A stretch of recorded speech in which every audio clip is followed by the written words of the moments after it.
The Blame Game, an article by Matt Samet, July 3rd, 2013. As I write this, it's a quiet, cool enough Saturday morning in Boulder, Colorado. One day after the solstice, and with a diffuse brown haze fuzzing the high peaks to the west. Colorado, as much of the American Southwest, is dotted with wildfires, some small, some massive, and the air has been smoky. Our forests are sere with drought, gray with massive swaths of beetle-killed ponderosa and choked with deadfall. All it takes is one lightning strike, or one poorly extinguished campfire, or one tossed cigarette, and a strong wind, and poof, the next fire ignites and rages across the hills. It's hard to qualify wildfires. They have always happened and always will, and certainly when you're in the path of one, they can feel evil, like conscious beings with a will of their own, rampaging Lovecraftian behemoths hell-bent on destruction.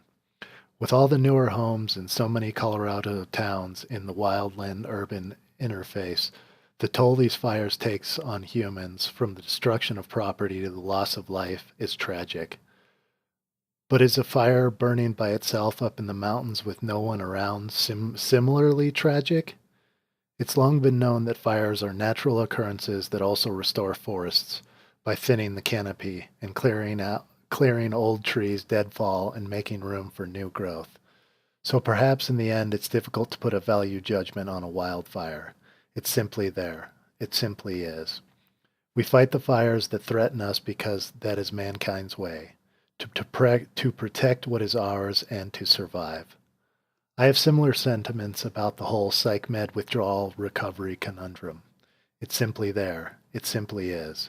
We fight our way through it because it is our will to survive, but it's difficult to put a value judgment, a qualitative assessment, on such an internal and subjective experience, as hellish as it is, as unfair of a sandbag as it can be. I realize I can take such a view only because I'm lucky enough to have the horror mostly behind me, and can thus afford to be more detached. But it wasn't always this way. At first, when I was sickest, I was mad as hell. However, having gotten better, and now with 7 years since the last psych drug, I've realized that putting a value judgment on my experience got in the way of healing. In particular, wasting my energy looking for somewhere to lay the blame, even on myself, for the ruination that had become my life.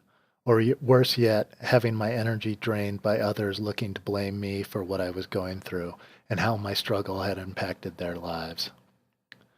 No matter how I came at it, the blame game was pointless and counterproductive, an exercise in futility, turning a smoldering campfire of anger into a roiling conflagration of rage that served only to perpetuate negative emotions and to get an already jacked up nervous system firing into hyperdrive. I was better off focusing on stillness, calmness, patience, and the gains I was making each day, and to hell with what anyone else thought. If they didn't have anything positive to add, well then, screw them. But here's the thing. It's hard not to be enraged when your life is in shambles. You want nothing more than to get it back, and it's happening, barely, slowly, if at all, and you feel betrayed by the very people who you thought, at least at one point, meant to help you. I understand why we get angry, and why we are in our rights to do so. It's harder yet to control others' reactions to our experience because, for most people, and especially for those true believers who work in or subscribe unquestionably to the psychiatric system, your experience lies so far beyond the parameters that they are simply unable to entertain it. Also because to do so might dissolve the tissue paper walls with which their forest has been so shabbily constructed. Yes, very frustrating. Still, I hold that wasting energy, and any energy, on this crap gets in the way of the primary goal of healing. Think about it. When a wildfire starts and is bearing down on homes, the first thing we do is try to extinguish or contain it. Doesn't matter how the fire started or who was at fault. What matters most is taking action and averting tragedy. The search for a cause, for something to blame, comes later, in its due time, so that we might learn from it. Here are the two blame game responsives I've most often seen or experienced, and the reason I consider both to be equally fruitless. 1. My idiot psychiatrist never told me how dangerous these drugs were, and when I went to get off of them, he didn't give me any help and just wanted to put me on more drugs. And from well-meaning friends, family members, or if you're lucky enough to be trapped in the system, people in the mental health or recovery industries, or who subsidize this paradigm. 2. You were the one who put chemicals in your body. How could you not know they were dangerous? You need to take responsibility for what happened. I'm guessing that if you read this far, this all sounds familiar. To the first response, chances are that if you decided to come off psych meds, you have already had your awakening, have hit the wall and done your research, and clued into the fact that mainstream psychiatry is a broken business indeed, focused on labeling, controlling, and drugging, such that anyone who steps through a psychiatrist's door will in all probability be kept on the hook for life. Told fallaciously that he or she has some mystical underlying biological disorder that must be corrected chemically with psychotropic agents, or things will get even worse, so that the person remains a patient in perpetuity, enthralled both emotionally and financially to their all-knowing demigod of a doctor. You know you've woken up and seen that your doctor is trading in murky, unprovable half-truths, and that what he's selling is a little more than snake oil.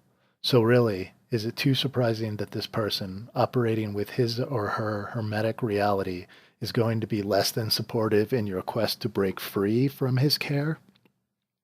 Is going to deny any culpability in putting you in this jam in the first place? And probably has not studied or considered the most humane ways to help patients off drugs? Even if your doctor was a well-intentioned general practitioner, he or she was still hawking nostrums off the same big pharma cart, still assured in the knowledge that the drugs must work, or otherwise they wouldn't be on the market. Blaming someone for his essential and probably unchangeable nature gets you nowhere, only angrier. I know, we all do it. As an analogy, I tend to launch into F-bomb-laden triades when I'm stuck behind some pokey driver on the two-lane roads near my house. I know I shouldn't, and I know it's pointless, but I do it anyway.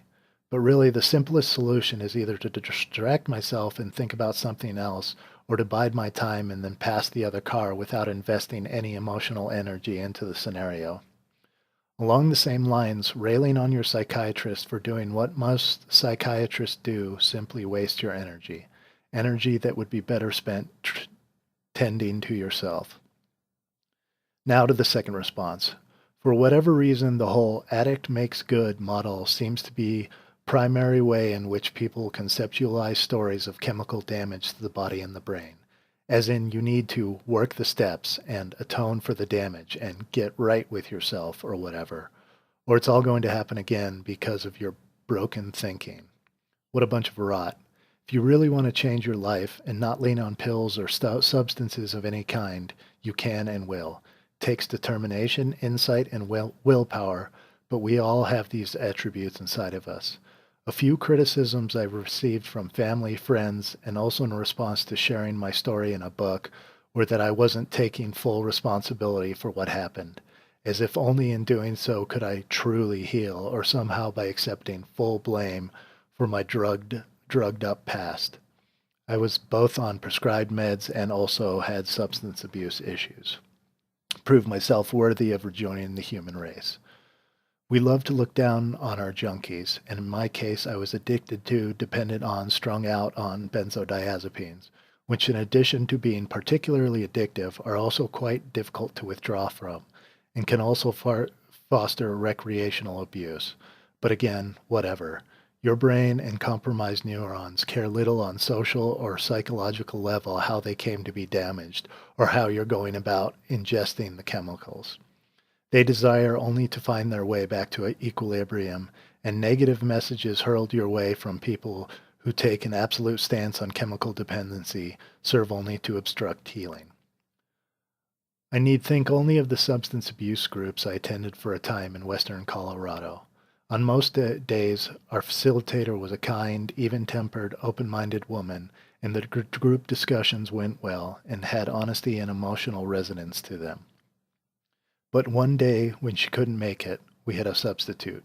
Your archetypal unkempt recovery professional, replete with a silly little ponytail, neon green fleece jacket, and the sense of humor of a cinder block wall. For a good hour and change, he hurled abuse at us, telling us we needed to man up and accept responsibility for what happened, etc., etc. Basically, he treated us like subhumans. Now consider this. When you break your leg and go to your doctor seeking help, he doesn't berate you for whatever caused the break, be it a fall off a ladder, skiing, or slip on an icy sidewalk. So why should it be any different with addiction withdrawal? Clearly an error was made in judgment, in thinking, and how you dealt with your problems because your first instinct was to reach outside of yourself for a destructive fix. But now here you are, seeking help, only to be belittled for it, despite having acknowledged, or at least started to acknowledge, your initial error. What the hell? In the fragile state one finds oneself in while trying to get off psych meds, even if there have been some concurrent substance abuse issues, such damning energy from others causes psychic harm and impairs recovery. I've also seen some of this in the survivor recovery movement too. Oh, you abused your benzos? I just take them as prescribed, so I'm not sure what to tell you. Again, as if on a neurological level, your brain cared from where and how the chemicals were introduced. Again, as if addicts were somehow worse than anyone else. Never mind that American society has a huge blind spot for those addicted to power, money, fame, and digital age distractions. And never mind that addicts are certainly not the only people in the history of the human race who have harmed others, deliberately or not. Your focus in the withdrawal state should be on your recovery, and not on who's to blame for your reaching this point. This power lies completely in your hands. The answer lies completely within you. As to other people, if they can't be supportive and take your story at face value, then they are more a hindrance than a help, and you might consider exorcising them from your life so you can focus on getting better.